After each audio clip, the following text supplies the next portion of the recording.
du verset 40, du verset 38 à 42. Quelqu'un peut nous faire la lecture, s'il vous plaît? Luc 10, verset 38 à 42. Je fais la lecture. Verset 38 à 42. Comme Jésus était en chemin avec ses disciples, il entra dans un village et une femme nommée Marthe le reçut dans sa maison. Elle avait une sœur nommée Marie, qui s'étant assise aux pieds du Seigneur, écoutait sa parole. Marthe, occupée à divers soins domestiques, survint et dit: Seigneur, cela ne te fait-il rien que ma sœur me laisse seule pour servir? Dis-lui donc de m'aider. Le Seigneur lui répondit: Marthe, Marthe, tu t'inquiètes et tu t'agites pour beaucoup de choses. Une chose est nécessaire. Marie a choisi la bonne part qui ne lui sera point ôtée. Alléluia. On peut s'asseoir. Merci Seigneur. Alléluia. Je vais quitter le voile. Je remercie. Dire merci au couple pastoral, Papa Combat, sa femme, qui m'ont donné cette occasion d'être ce matin pour parler au nom de l'Éternel. Alléluia. Pour remarquer leur absence, maman est en deuil. Papa, Seigneur, merci pour la bonne nouvelle de ce matin. Merci pour ta parole parce qu'elle va faire du bien à quelqu'un. Elle va faire du bien à quelqu'un. Seigneur, elle s'appelle la bonne nouvelle. Ça dit elle est bonne. Ce qui est bien fait du bien.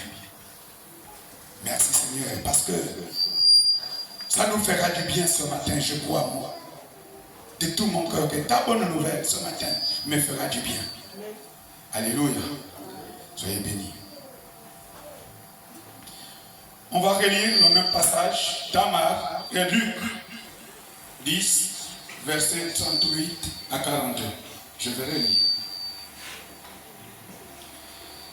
Comme Jésus était en chemin avec ses disciples, il entra dans un village et une femme nommée Marthe le reçut dans sa maison.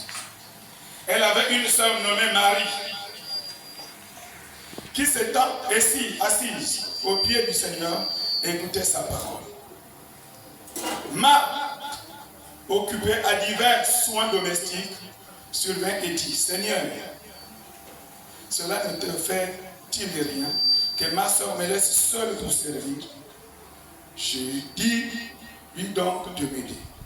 Le Seigneur lui répondit: Marthe, Marthe, tu t'inquiètes et tu t'agites pour beaucoup de choses. Une chose est nécessaire. Marie a choisi la bonne part qui ne lui sera point ôtée. Alléluia. Alléluia. Mon thème ce matin: mets-toi, demeure dans la présence de Dieu. Ou assis-toi dans la présence de Dieu. Alléluia. Assois-toi dans la présence de Dieu. Reste ou demeure dans la présence de ton Dieu. C'est ça le meilleur choix que tu vas faire. Assois-toi ou demeure dans la présence de ton Dieu. Bien-aimé, quand on est dans la présence de Dieu, ça nous fait du bien. On écoute la voix de Dieu. On parle avec Dieu. On défend ses intérêts.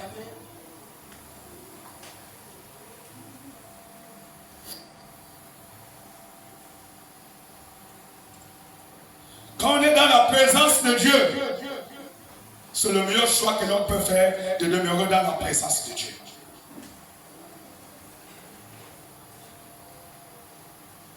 Regardez ces deux femmes, ces deux sœurs.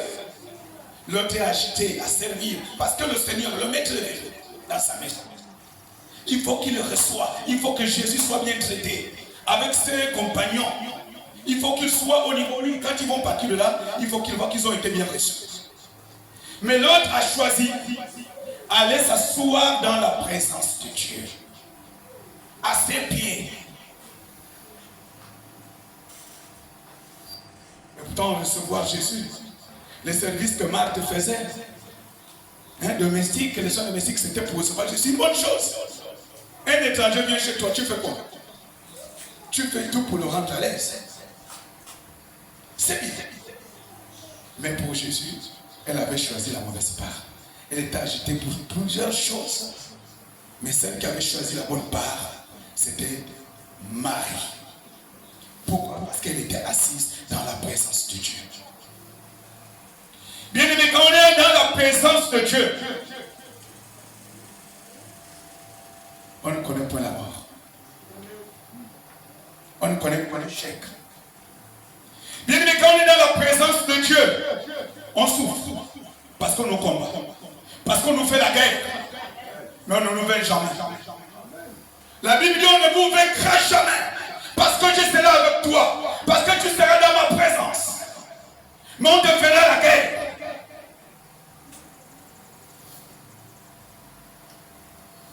On te fera la guerre. On te combattra. Mais on ne te vaincra jamais. Bien-aimé, c'est pourquoi ce matin, demeure dans la présence de Dieu. Les moments difficiles arrivent, bien-aimé. Elles sont déjà là. Ils vont te faire la guerre. Le diable a fait la guerre à Job. Vous connaissez l'histoire de Job. Mais Job est resté intègre, fidèle, dans la présence de Dieu. Même ses femmes, ses amis ont dit, Job, sors. Combien? Maudit Dieu. Abandonne ce Dieu. Ça dit, sors de sa présence. Ça dit, sors de ta présence. Oublie ce Dieu-là. Allons là-bas à gauche. Allons chez Ibrahim. Allons chez Jacob. Regarde, Dieu est malade. Job était frappé de plusieurs sortes de maladies. Des cancers. Mais Job a dit, Dieu a permis. C'est Dieu qui m'a donné. C'est Dieu qui m'a donné tout ce qu'il a ôté. S'il peut me redonner, il me redonnera. Alléluia. Bien aimé, cela arrive que quand on est dans la présence de Dieu. Tous ceux qui sont restés dans la présence de Dieu n'ont jamais échoué. Vérité. Tous ceux qui sont restés dans la présence de Dieu n'ont jamais échoué et n'échoueront jamais. Mais bien aimé, à chaque fois que tu sors de la présence de Dieu, tu échoues. Marie avait choisi la bonne part parce qu'elle était assise au pied de Jésus et elle écoutait la parole. Et c'est la parole qui donne la vie. Et c'est la parole qui ressuscite. C'est la parole qui donne la paix. C'est la parole qui donne la joie. C'est la parole qui donne l'amour. C'est la parole qui donne le travail. C'est la parole qui donne le mariage. La parole c'est Jésus. Quand tu es avec Jésus, tu ne connais pas la défaite, bien aimé. C'est pourquoi on a besoin d'être attaché à cette personne de Jésus. On a besoin de marcher avec lui. Bien aimé, avec Jésus, il n'y a pas de calcul.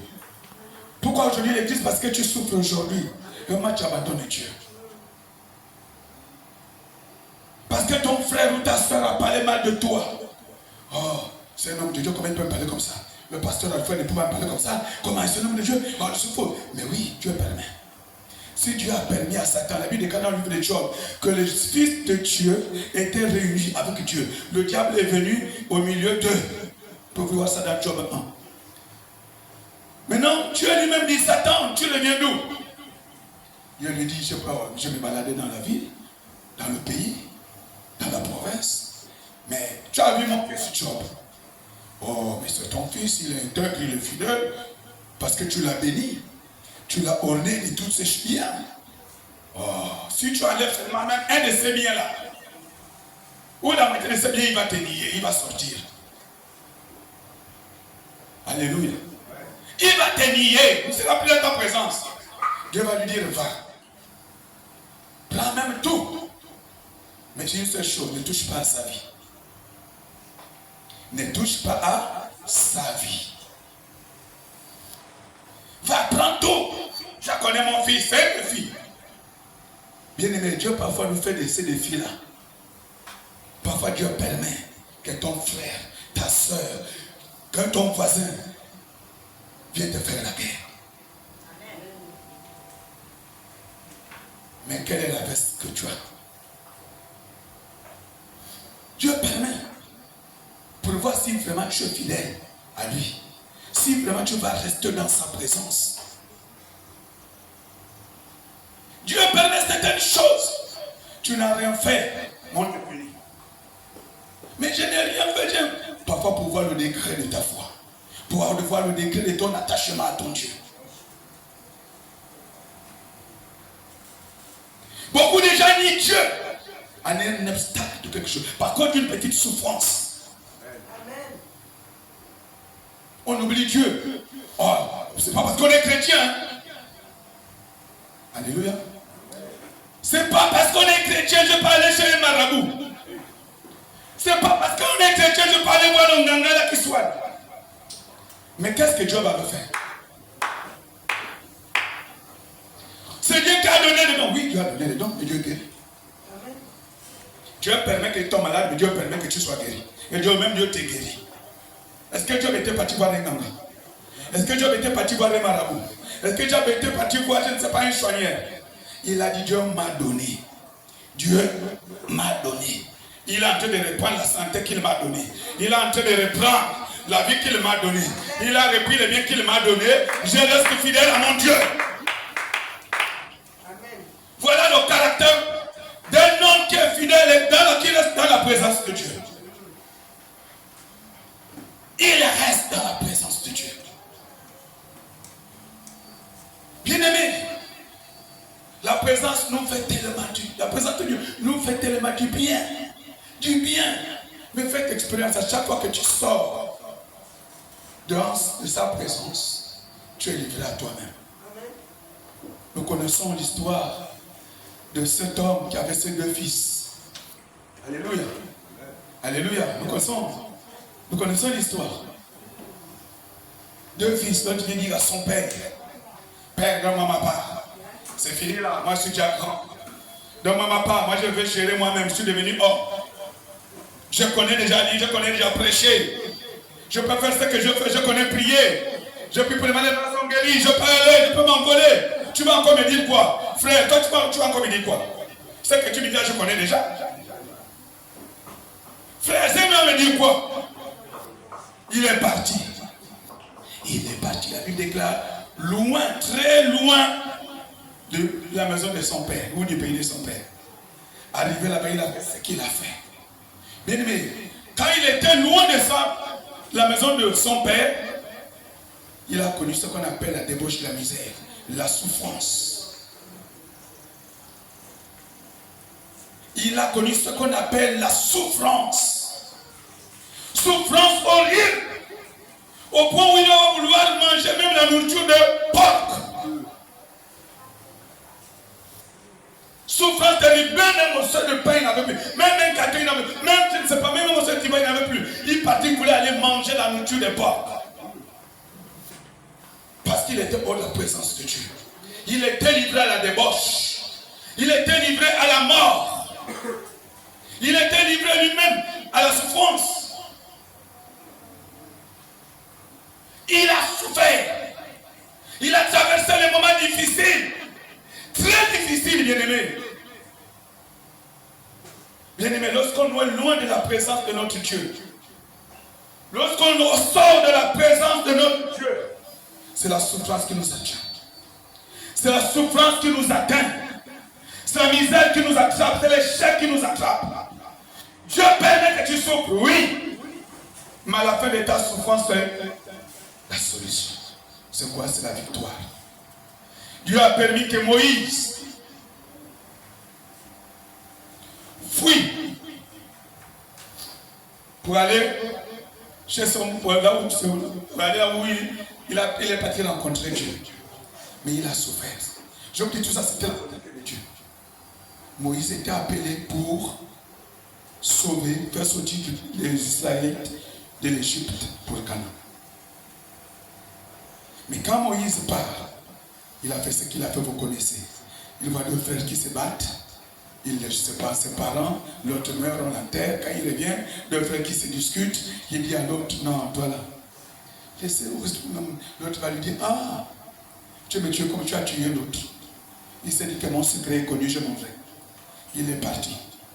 Mais vous pensez que de l'Égypte au pays de Mandia où il est parti, c'était facile pour lui? Vous pensez que c'était facile? Quand il dit qu'il est parti de l'Égypte pour là-bas, c'était facile. Même pour quitter de Mouila en Dendé, c'est facile. Il y a des risques. Pour quitter de Mouila Mimongo, il y a des risques. Il a souffert le long de son trajet, de son chemin. Jusqu'à ce qu'il est arrivé. Il a commencé à lever le bœuf. Bien-aimé, la vie chrétienne va dire que quand tu es dans la présence de Dieu, pourquoi je prends cette parole, cette histoire, pour te dire que tu dois souffrir pendant que tu sers Dieu. Tu es appelé à rencontrer des difficultés, mais Dieu ne t'abandonnera jamais. Alléluia. Dieu ne t'abandonnera jamais. Dieu va permettre que certaines difficultés t'arrivent, certains problèmes t'arrivent, certaines maladies t'arrivent. Mais tu ne mourras point. Parce que Dieu est avec toi. Bien, mais tu meurs. C'est lorsque tu sors de la présence de Dieu. Tu meurs, c'est lorsque tu sors de la présence de Dieu. Bien aimé, dans 2 Rois 20, je me suis dit 2 Rois 20. Non, mais quelqu'un peut lire. 2 Rois 20, je crois du verset 1 au verset 13. 2 Rois. 2 Rois 20.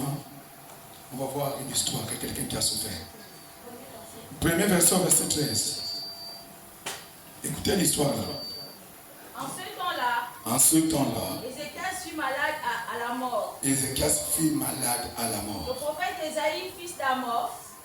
Ésaïe, fils d'Amos, vint auprès de lui et lui dit, Ainsi parle l'Éternel.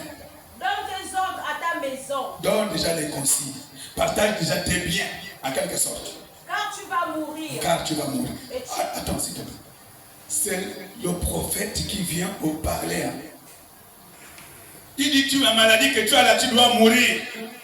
C'est ce que Dieu a dit. Tu dois mourir. Donne déjà des ordres, c'est-à-dire distribue déjà tes biens, fais les divisions, c'est par partage. Continue, maman. Tu ne vivras plus. Tu ne dois plus vivre. C'est fini. Pour toi, c'est terminé.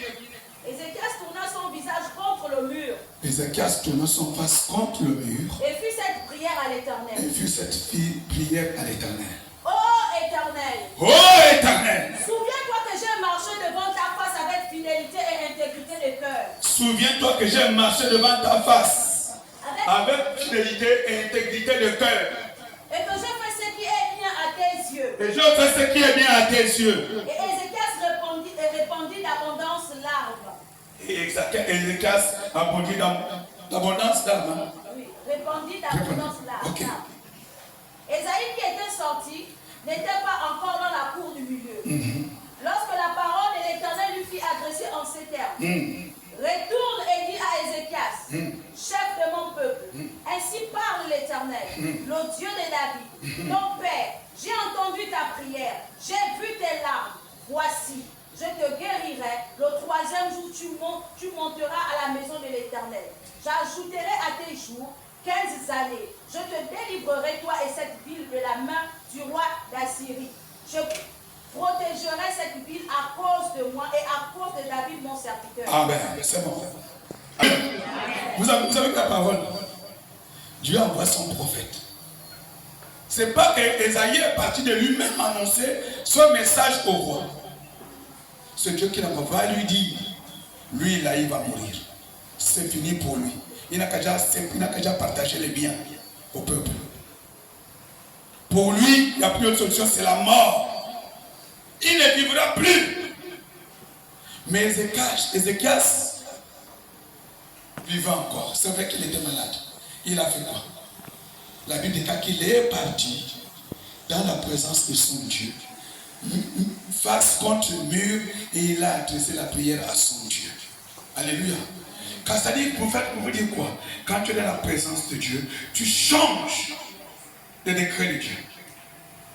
Parce que Dieu avait décrété qu'il devait mourir. Il ne veut plus vivre. Mais quand Ézéchias est parti dans sa présence de son Dieu, oh Dieu, je suis dans ta présence. Tu m'as appelé pas pour mourir, mais pour vivre. Dieu a changé son décret. Dieu a changé la vie. Dieu a changé les décisions. Bien-aimé, quel que soit ce qu'on a dit de toi, quand tu es dans la présence de Dieu, tu peux changer ça. Tu changes de décision. Tu changes ce que les hommes ont proclamé sur toi. Même ce que Dieu a dit sur toi, tu peux changer. Parce que ça, ce n'est pas l'homme qui avait dit. C'est Dieu lui-même. Tu mourras. Peut-être on t'a dit que tu es maudit. Peut-être on t'a dit que tu n'enfanteras jamais. Tu ne t'amèneras jamais, tu ne travailleras jamais. Je te dis, mon frère, ma soeur, rentre dans la présence de Dieu. Demeure dans la présence de Dieu, ta situation va changer. Parle à ton Dieu. Écoute ton Dieu. Pourquoi tu écoutes les hommes? Le prophète était un homme qui était envoyé par Dieu. Il est venu parler. Il a écouté. Le roi écoute. Ah, c'est vrai. L'homme là ne ment pas, c'est le prophète. Il ne ment pas. Mais je fais comment? Seigneur, tu es mon refuge. Tu es mon rocher. Tu es mon secours. Tu es mon maître. Je viens à toi. Seigneur, je ne veux pas mourir. Il rappelle à Dieu même ce qu'il a fait devant Dieu. Je marche devant toi avec fidélité, avec intégrité. Je fais ce qui est bien devant toi. Seigneur, avant ta face, j'étais bien. Je me suis bien comporté. Mais comment aujourd'hui tu me dis que je dois mourir? Non, je ne veux pas mourir. Change-moi ça. Dieu a changé de décision. Il a ajouté même 15 ans supplémentaires de vie. Alléluia. Alléluia. Alléluia. Bien aimé, comme la présence de Dieu nous fait du bien. Être dans la présence de Dieu lui fait tellement du bien. La décision de Dieu s'est transformée. Dieu s'est repenti. Non, il ne doit plus mourir. La Bible dit que lorsque Esaïe n'a même pas traversé la cour, là où Dieu lui parle, retourne. Elle va dire à mon serviteur, j'ai écouté ta prière, j'ai vu ton engagement, j'ai vu ta sincérité, j'ai vu ta fidélité de demeurer dans ma présence. Tu ne dois plus mourir, mais je t'ajoute 15 ans. Alléluia. Bien-aimé, qu'est-ce que les gens ont dit pour toi, qu'est-ce que Dieu a dit pour toi? Si tu vois que c'est pire, si tu n'es pas d'accord avec les yeux de Dieu, tu peux changer ça. En une seule condition, un seul moyen, que tu demeures dans sa présence.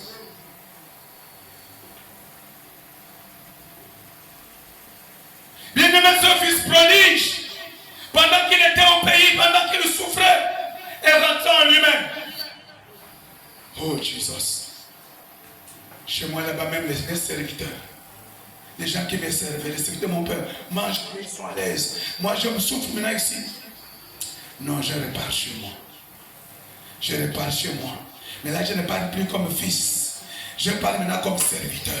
Je vais dire à mon père, je reviens comme serviteur. Je reviens dans ta maison. Bien aimé, si tu es sur la maison de Dieu, tu peux encore revenir. Vérité. Si tu es hors de la présence de Dieu, tu peux encore revenir. Tu peux faire comme ce fils prodige.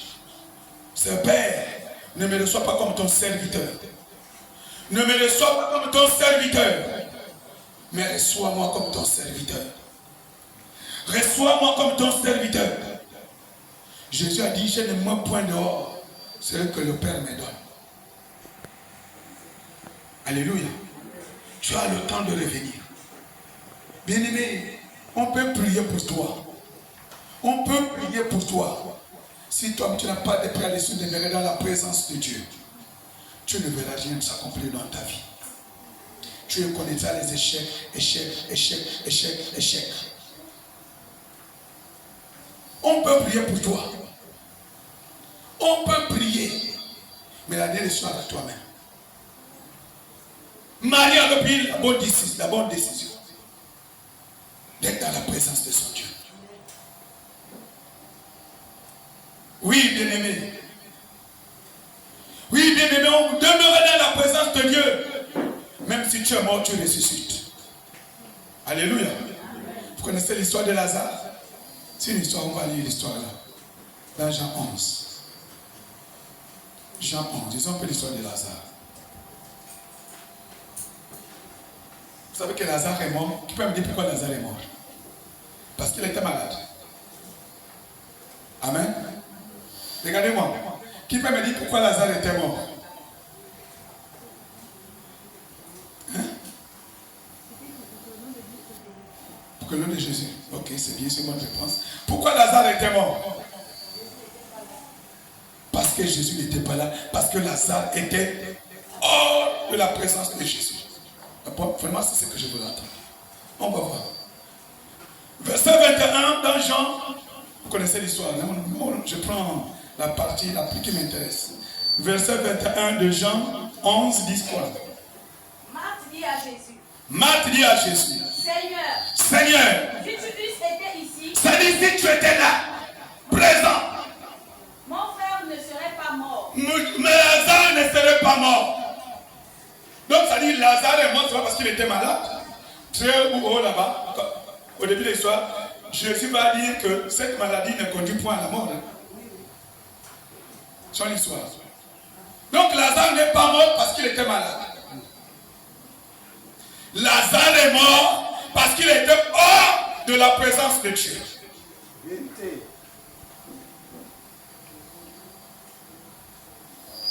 Lazare est mort parce qu'il était hors de la présence de Dieu. Ce n'est pas parce qu'il était malade. Si tu étais là, mon frère Lazare n'allait pas mourir. Ton frère que tu aimes bien. Je ne sais pas si vous me suivez. Je ne sais pas si nous sommes ensemble. Je ne sais pas si on est ensemble jusqu'à présent.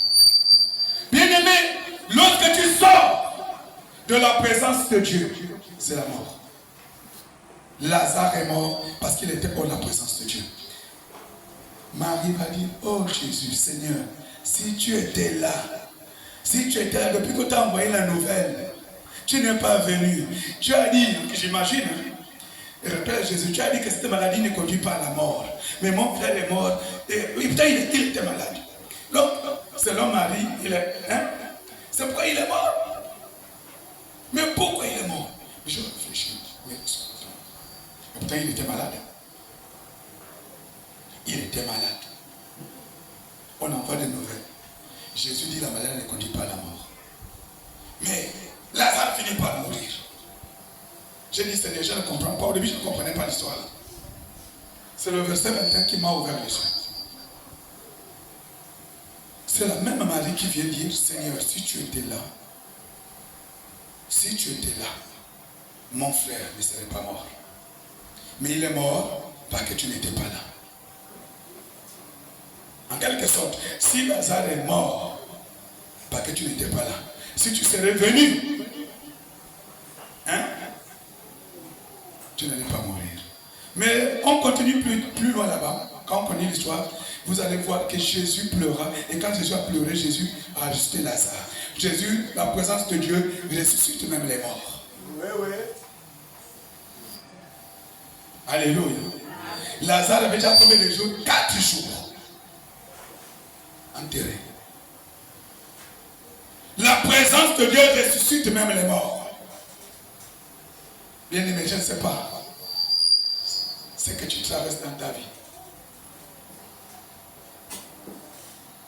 La présence de Dieu ressuscite même les morts. 4 jours enterrés. Quand Jésus va dire ouvrez. Oh non, les gens commencent à dire non, il sent déjà, il est déjà pourri. Tu ne peux plus. Ouvrez. Détachez-le. Lazare est revenu à la vie. Alléluia. Bien-aimé, je prends tous ces exemples, c'est pour vous montrer combien de fois, quand on demeure dans la présence de Dieu, quel bonheur qu'on a. Quelle vie qu'on a. Quelle joie qu'on a. Quelle paix qu'on a. On est guéri. Dieu dit que tu vas mourir. Il ne meurt pas. L'homme vient dans sa présence. L'homme vient dans sa présence. Dieu le guérit, il ajoute 15 ans de vie. Lazare meurt, on l'enterre, parce que Jésus n'était pas là. Jésus vient, il se met là où se trouve Lazare, c'est-à-dire Lazare est dans la présence de Jésus, Lazare ressuscite. Alléluia. Alléluia. Est-ce que ce n'est pas un bonheur? Est-ce que ce n'est pas une joie? Alléluia. Alléluia. Bien-aimé, on peut demeurer dans la présence de notre Dieu. Oui. Bien-aimé, tu peux revenir dans la présence de Dieu en faisant comme ce fils. Père, je péchais contre toi. Je péchais contre toi. Je fais ce qui est mauvais. Ne me reçois plus comme un fils, mais reçois-moi comme ton serviteur. La Bible déclare que sont vos crimes, vos péchés qui vous séparent de moi. Ésaïe 59, je ne me trompe pas. Ce sont vos mains n'est pas courte pour te sauver, pour te guérir, pour te donner au travail, pour te donner au mariage, pour tout te donner. Mais ce sont tes crimes. Ce sont tes crimes. Ce sont tes crimes. Ce sont tes crimes. Ce sont tes crimes. Tes fautes qui t'écartent de moi, qui t'éloignent de moi, qui te séparent de moi.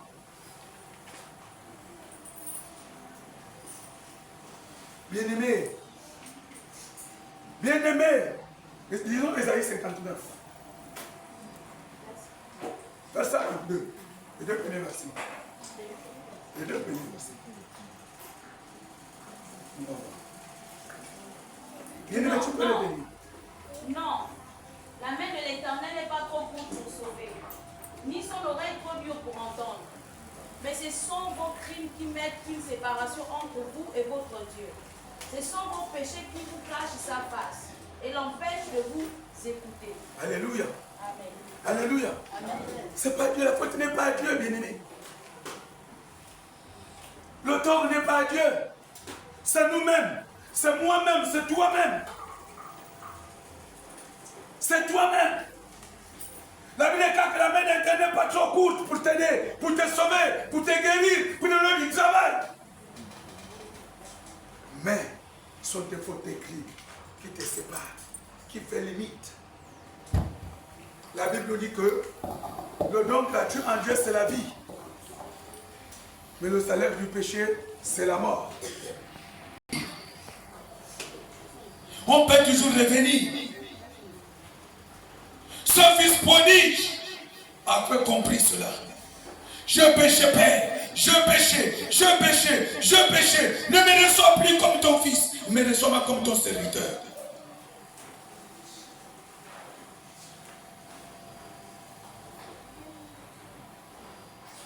Et c'est le roi Ézéchias a déchiré ce vêtement. Il est parti jeter face contre le mur. Il a supplié Dieu. Il s'est repenti. Et Dieu l'a reçu. Il l'a mis dans sa présence. Bien-aimée Église. Église de Dieu. La bonne nouvelle de Dieu, tu veux dire ce matin, reviens dans sa maison. Reviens dans sa présence. Laisse ce que tu fais. Reviens dans sa présence. La main de l'Éternel n'est pas trop courte pour sauver. Oui, bien-aimé, elle n'est pas courte. Elle n'est pas courte.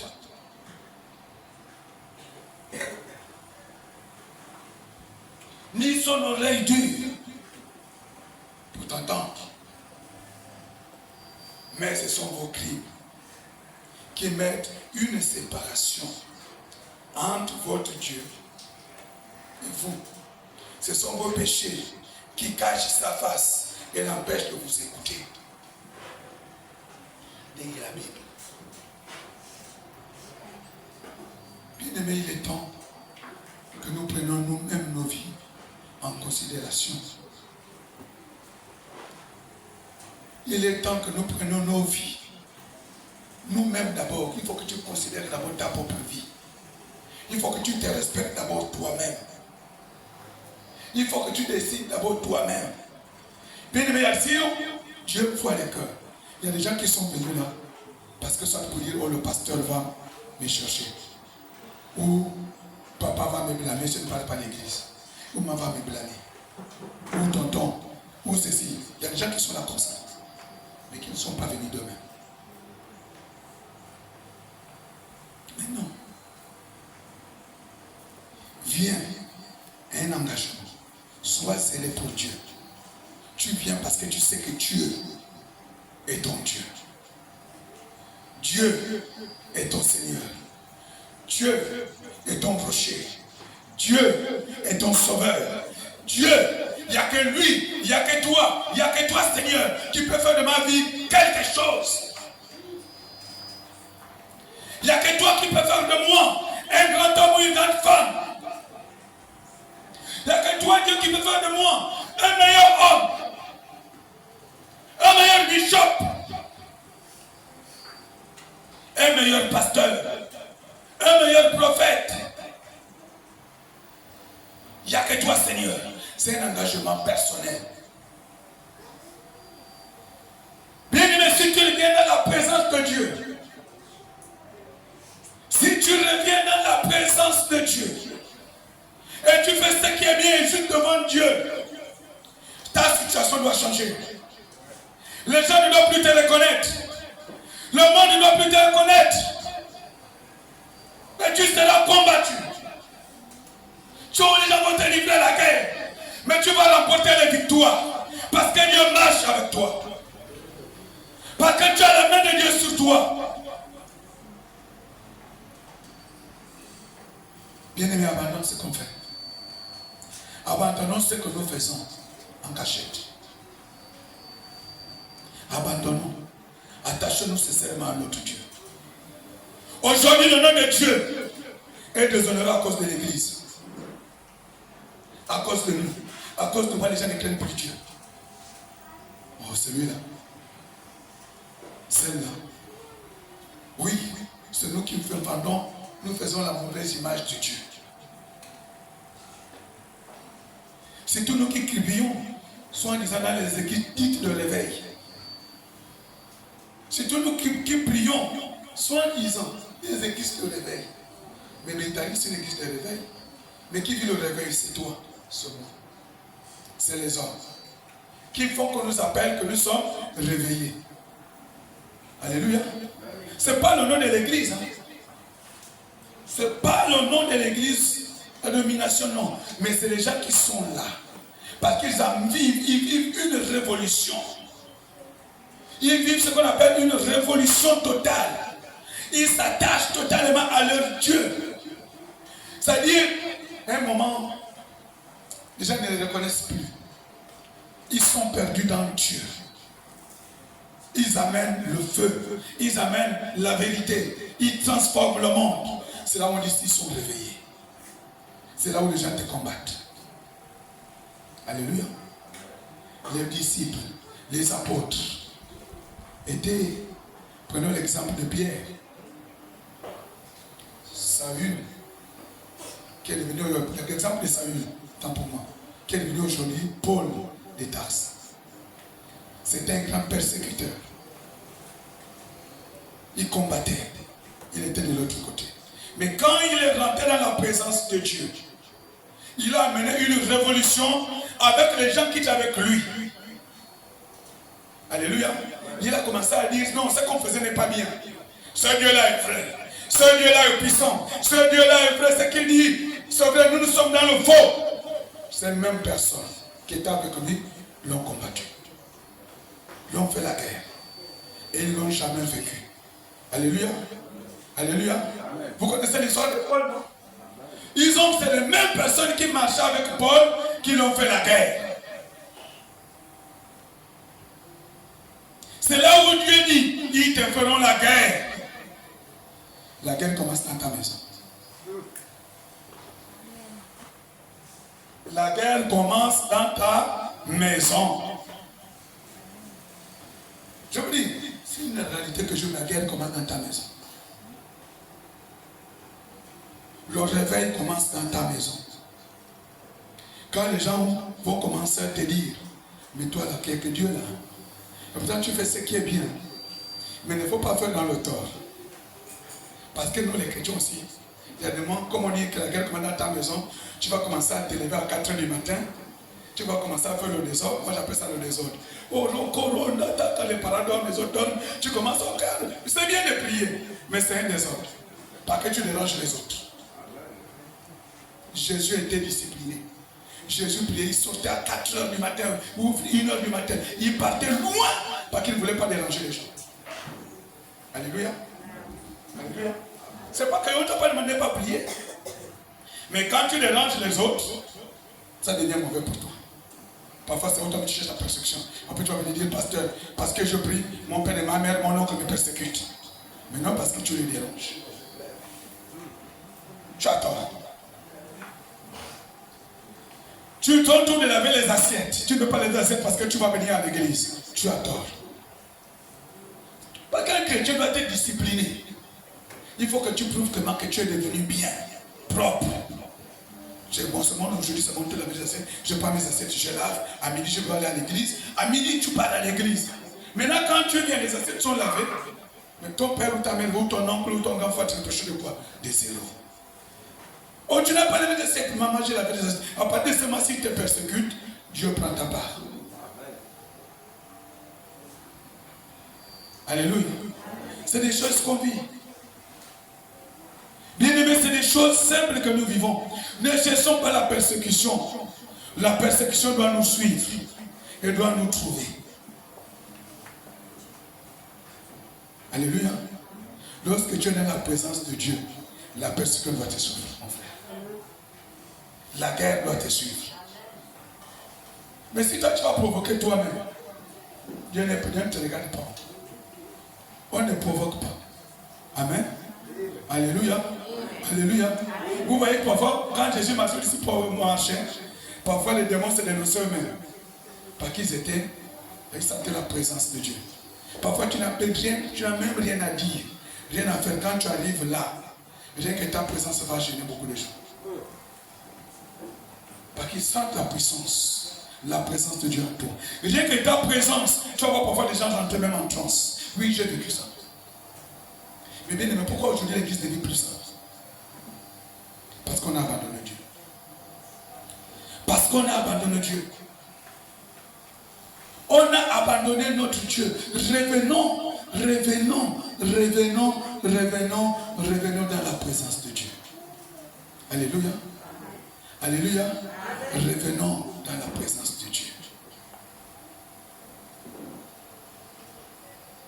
Revenons dans la présence de Dieu. C'est dans la présence de Dieu que Dieu nous accepte.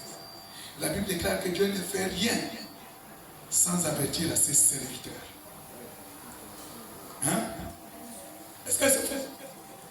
Dieu ne fait rien au monde avant de faire quelque chose qui doit se passer à Mouila. Dieu a averti d'abord à ses serviteurs. Quelque chose qui doit se passer à Libreville au Gabon, Dieu a averti d'abord à ses serviteurs. Mais pour que tu sois averti, il faut que tu sois dans sa présence.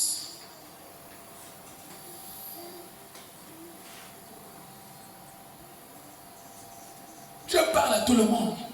Mais les gens qui l'écoutent, c'est les gens qui sont dans ta présence. Même nous là, moi j'ai des enfants. J'ai un enfant en Côte d'Ivoire. J'ai des enfants ici. Vous pensez que tu es en Côte d'Ivoire m'écoute quand je parle de ça? Avec ceux qui sont ici? Non. Ceux qui m'écoutent, c'est ceux qui sont là, en ma présence. Alléluia.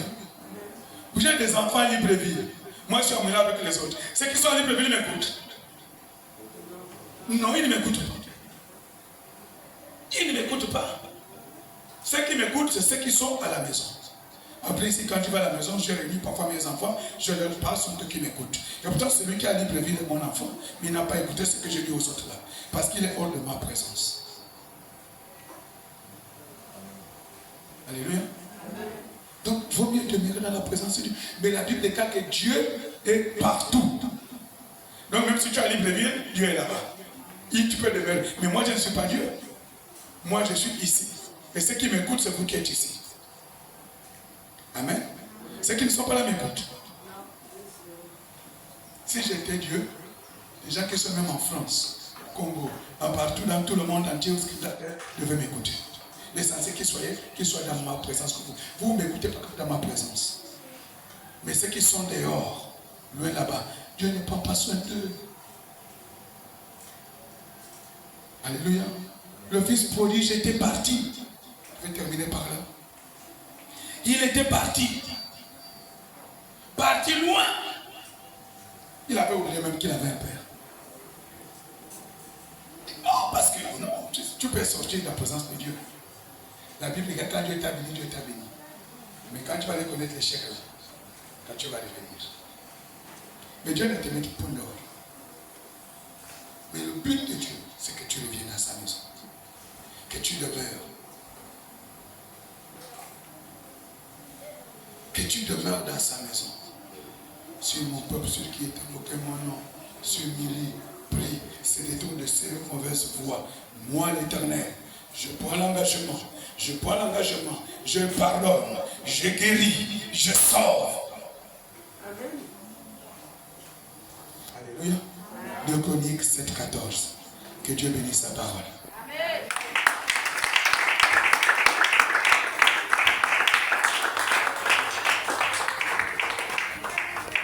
Est-ce qu'on peut acclamer fortement la parole?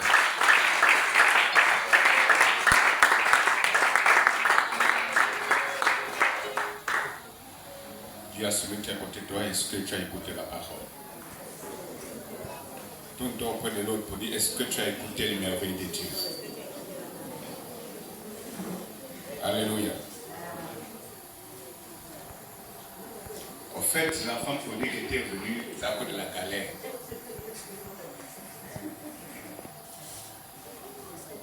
Amen. Mais l'enfant prodigue est revenu pourquoi? C'est à cause de la galère. Hein? L'enfant prodigue était revenu parce qu'il avait faim. Et donc les moyens que le père l'a